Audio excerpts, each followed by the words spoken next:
La paracha de Lech Lecha nous confronte tout au début de la paracha. Kadosh Baruch Hu dit à Abraham, Lech Lecha me'artzecha. Il y a un midrash très connu. Rabbi Yitzhak patach shimi bat uri v'ati ozne v'shikha bet v'tarich. Amar Rabbi Yitzhak, marshal le'echad shaya over makom le makom. Marshal d'un monsieur qui voyageait sur la route, v'ra bira chadoleket. Il voit un château en feu. Amar tomar shabir azou b'lo manig. Dis-moi, il n'y a personne dans cette maison. Personne ne gère ça. Hitzitza la balabira, amar ani ou balabira. Le propriétaire regardait par la fenêtre, je suis là. La maison brûle, mais le propriétaire est là. Car le fils Avinu Abraham Omer, Thomas Shaolam Azeh Belo Manig. Et donc Abraham Avinu aussi, il s'est dit peut-être le monde n'a pas de geste, le directeur.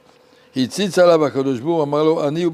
pour ça qu'Akadosh Baruch Hu lui a dit Lech lecha me'artzecha, je suis là, ani ou ba'al ha'olam. Alors ça c'est un midrash très difficile, donc Akadosh Baruch Hu est apparu à Abraham lorsqu'Abraham avait des doutes si le monde il est géré ou pas géré. Akadosh Baruch Hu lui a dit je suis là. Or nous savons, la Mishnah dit qu'Abraham Avinu Ikiret Boro à l'âge de 3 ans déjà. Ici il avait 75 ans. 75 ans, il a déjà accepté d'aller dans le feu. Il était 12 ans en prison. Ça, il a une émouna très claire. La émouna d'Abraham Avinu, il a écrit un sefer qui s'appelle Sefer Yetzira, qui est un sefer de Kabbalah, un des plus élevés.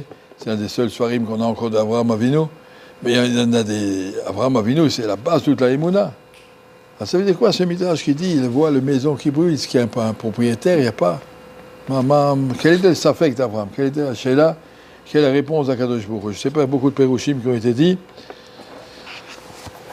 Je vais dire ce que j'ai dit d'habitude, je vais voir.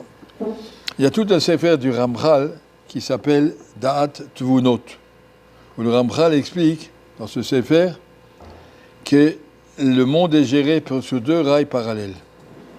Il y a un rail qui est le programme d'Akadosh Baruch Hu qui va depuis la création du monde jusqu'au Mashiach. Le monde arrivera. L'autre rail, c'est l'homme est libre, faites ce que vous voulez.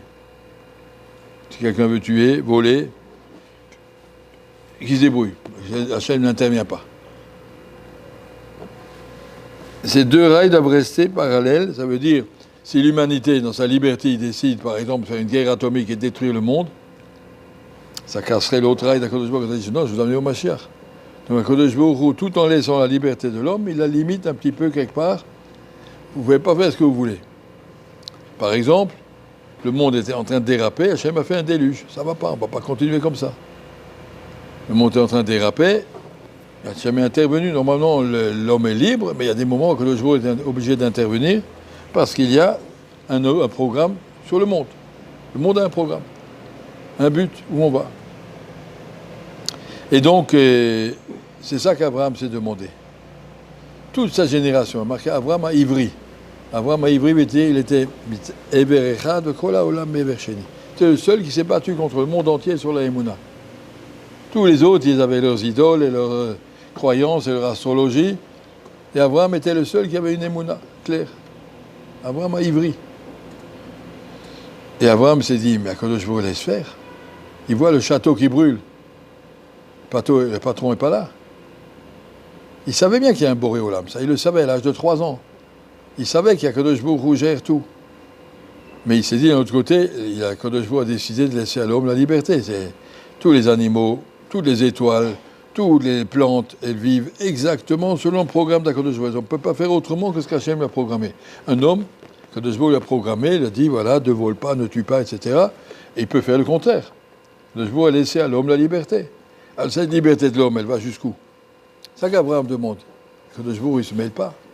On peut faire ce qu'on veut. Le monde, il est en train de partir à la dérive. Kadosh Baruch Hu a dit, je suis là, t'inquiète pas. Ani ou ba'al bira. On avait un machal comme ça. Le monde est un grand promenade, on rentre dans un tunnel. Au bout du tunnel, on sait qu'il y aura de la lumière. Au bout du tunnel, on arrive à la lumière. Au bout du tunnel, on arrivera au Mashiach. Et pour le moment, on est dans un galout après l'autre, un tunnel après l'autre, on passe. Et dans le tunnel, de temps en temps, il y a des lumières, pour ne pas se perdre. De temps en temps, que le Jbour nous montre des miracles, nous montre sa présence, que le Jbour a dit à Abraham, je suis là. Mais que le Jbour ne veut pas se montrer. parce que sinon il n'y a plus la liberté de l'homme. Une fois, il y a même l'aubergiste chez qui Rabbi Yisraël Salanter avait l'habitude de passer des nuits de temps en temps quand il voyageait, et il a vu une fois qu'il était beaucoup moins religieux que la fois d'avant. Qu'est-ce qui est arrivé, monsieur? Il a dit, parce qu'il y a un monsieur qui est venu chez moi, il m'a dit, tu vois, cette saucisse, c'est une saucisse du porc. Chazir. Si Hachem ne veut pas que je le mange, eh bien, qu'il me tue. Et il a pris cette saucisse, il l'a mangée, et il n'est pas mort. Alors notre l'aubergiste, il est devenu Mevoulba. Il a dit, alors c'est vrai ça, où il est Hachem, on fait ce qu'on veut.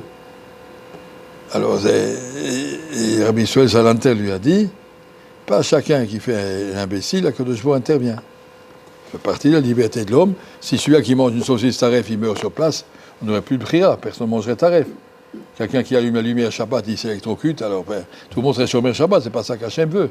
Hachem veut que par nous-mêmes, on doit comprendre qu'il faut être Shomer Shabbat, il faut manger kasher, etc. Akadosh Baruch Hu n'intervient pas sur chaque détail.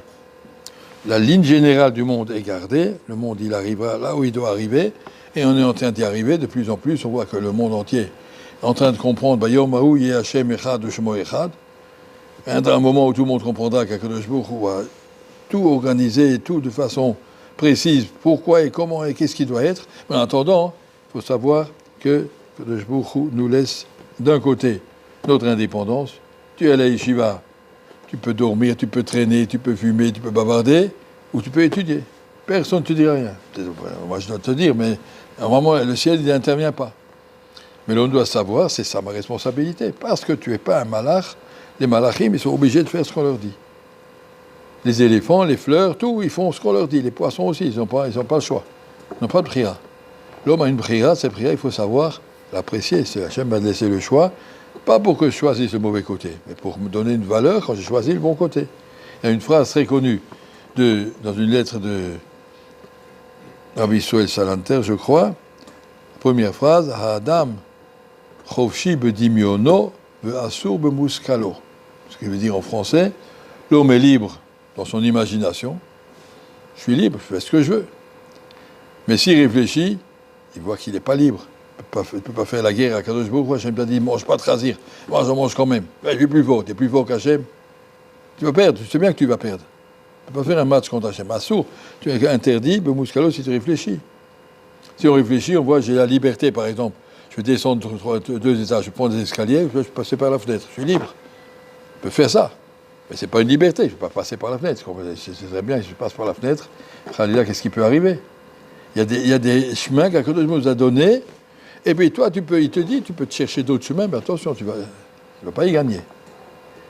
Même si tu vois, donc, la Bira d'Olé, qui est le monde entier, il ne marche pas dans le sens d'Akadosh Baruch Hu, regardez ce qui se passe dans le monde, mais on sait qu'Akadosh Baruch Hu est là, et il attend de nous, les seuls qui comprennent encore un petit peu quelque chose de la Emouna, qu'on reste dans le chemin du Emet, Vezat Hashem, pour permettre à Akadosh Baruch Hu de dévoiler le Mashiach, Yom Yeh Hashem Echad U'Shemo Echad.